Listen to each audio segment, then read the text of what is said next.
Le vote est un droit, mais aussi un devoir civique pour tout citoyen conscient du devenir de son pays. Les démocraties modernes présentent le droit de vote comme un droit civique fondamental. S'inscrivant dans cette logique et pour le triomphe de la démocratie tchadienne, les autorités de la 4e République ont mis des moyens nécessaires et conséquents à la disposition de la Commission électorale nationale indépendante CENI pour une meilleure organisation des consultations électorales à venir.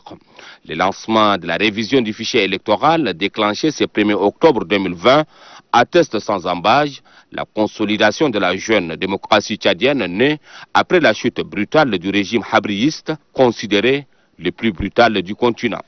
Les opérations de la révision du fichier électoral biométrique qui viennent d'être lancées par la Commission électorale nationale indépendante sont d'une importance capitale.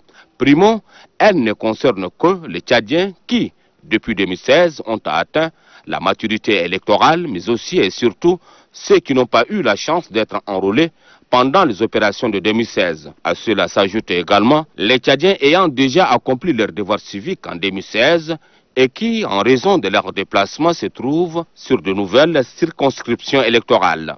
Voilà le bien fondé de l'actuelle révision du fichier électoral qui, pour les personnes concernées, sera un nouveau départ avec la démocratie tchadienne.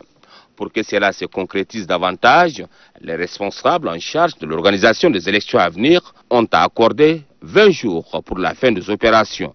La réussite de cette opération en cours doit susciter l'implication de toutes les formations politiques, les associations de la société civile et d'autres partenaires du développement du pays pour le succès de cette campagne d'envergure.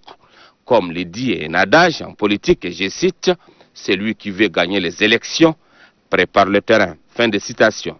Fort de cette assertion, les acteurs de la classe politique tchadienne sont vivement sollicités pour appuyer cette campagne de la CENI.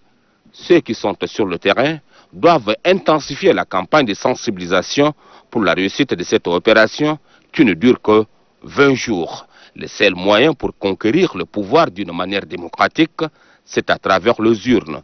Et pour exprimer son suffrage, il faut disposer de sa carte d'électeur.